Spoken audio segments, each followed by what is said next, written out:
kempit di nya, ambil ke dalam ibunya atau ke dalam bapaknya, masukin ke dalam embernya. Welcome to my channel. Kita akan membahas seorang tokoh yang satset ya, atau sesat dalam menyampaikan amalan-amalan ibadah yang tidak sesuai dengan ajaran Rasulullah SAW. Siapa dia? Dia adalah Dwi Susanto. Yang mana dia mengatakan, yang pertama, jika anaknya nakal, bagaimana cara biar supaya anak itu bisa nggak nakal lagi? Dengan cara merebus celana dalam ibu atau ayahnya, dan hasil dari rebusan itu disuruh minum atau dijadikan masakan, biar supaya anaknya jadi penurut. Kita simak aja videonya. Dia melawan sama orang tua, bagaimana caranya? Gampang, ambil ke dalam ibunya atau ke dalam bapaknya, masukin ke dalam ember yang ada airnya, rendam. Airnya buat minum kopi, buat masak nasi, buat bikin opor, buat bikin gulai. Sampai anaknya itu minum selama 9 hari. Ntar anaknya nurut. Lihatlah bagaimana keanehan dia. Dan ada lagi, jika Anda ingin mobil, maka colet alat kelamin Anda dan tempelkan di mobil orang, maka sebentar lagi kamu akan dapat mobil. Simak video ini. Colek alat kelaminnya bapak atau colek kelaminnya ibu, tempelin ke mobil. Pasti jadi milik saya. Dan ada lagi teman-teman, kesesatannya lagi. Kalau ingin suami jadi penurut sama istri, ambil foto suami, taruh di alat kelamin, ditempel di celana dalamnya. Maka suaminya nanti jadi penurut katanya. Nggak percaya? Lihat nih. Ambil fotonya suami, kayak mbaknya ambil foto saya, tulis hajat di belakang foto, kempit di nya.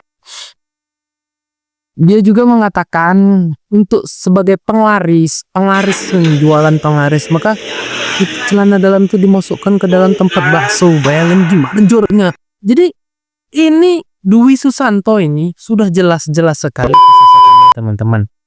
Maka ayolah kita viralkan video dia nih, biar supaya ada penanganan. Kasihan orang-orang banyak yang tertipu, banyak yang jadi korban teman-teman. Banyak di komentar-komentar video saya nih, orang tuanya jadi korban, keluarganya jadi korban. Dan orang dari salah satu keluarganya yang sadar, dia bingung mau nasihatinnya gimana, karena mereka udah nggak percaya gitu. Mereka udah fanatik buta dengan ajaran Dwi Susanto ini. Ya Allah, ayo para asatizah yang berkarismatik lah, yang didengar oleh masyarakat, ayo speak up terhadap hal ini. Jangan diem aja, ayo speak up. Karena kalau kami yang menyampaikan, orang itu nggak percaya. Tetapi kalau apabila ustaz-ustaz yang berkarismatik menyampaikan hal ini, mungkin didengar banyak orang yang sadar. Dan ada lagi kasus. Di chat, ada yang nge-DM saya di satu aplikasi. Dia curhat lah gitu. Bahwasannya ada keluarga dekatnya yang sudah parah gitu. Jadi korbannya Dwi Susanto ini. Coba, lihat kan. Nah, sempat ditanya ngelakuin kayak gitu buat apa? Katanya buat dapat ridho Allah. Astagfirullah.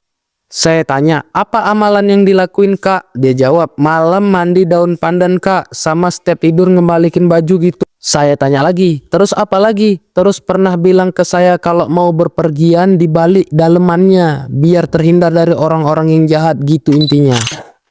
Kasian banget kan teman-teman. Keluarganya sudah berusaha menasehati, namun gak didengar. Kenapa? Karena udah fanatik buta terhadap hal seperti ini. Jadi solusinya bagaimana?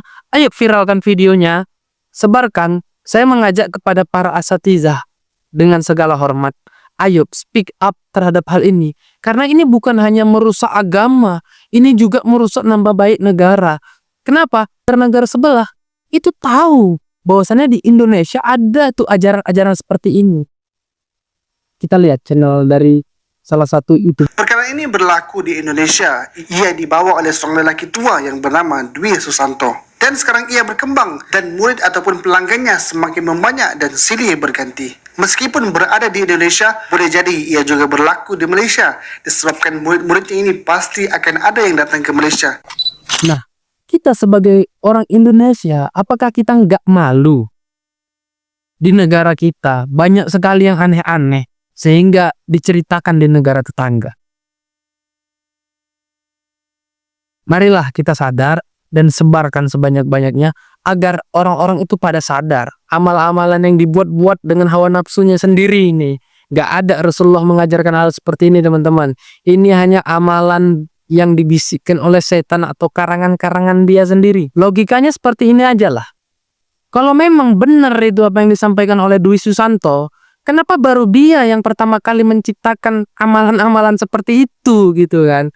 Ini gak bisa masuk di akal. Rasulullah tidak pernah mengajarkan. Para ulama terdahulu, jangan jauh-jauh lah. Ulama-ulama karismatik yang ada di Indonesia sekarang, pernah nggak mereka mengajarkan? Kalau itu benar, mereka orang yang barisan terdepan yang mengajarkan hal seperti ini. Itu logikanya. Gak ada satupun yang mengajarkan amalan-amalan seperti ini. Nah, ini tiba-tiba bapak-bapak nggak jelas datang mengajarkan amalan-amalan nggak jelas seperti ini. Banyak yang percaya. La ilaha illallah. Sahabat semua, kebanyakannya tips dan perubatan ataupun apapun namanya juga kaedahnya pasti akan berkaitan dengan alat kelamin. Pasti akan berkaitan dengan seluar dalam. Boleh dikatakan orang tua ini dah gila alat kelamin. Semua nak dimasukkan dalam seluar dalam. Jadi jangan dipercaya hal-hal seperti ini. Like dan share sebanyak-banyaknya. Jadikan ini amal jarah kita. Semoga bermanfaat. Barakallahu fikum jami'an.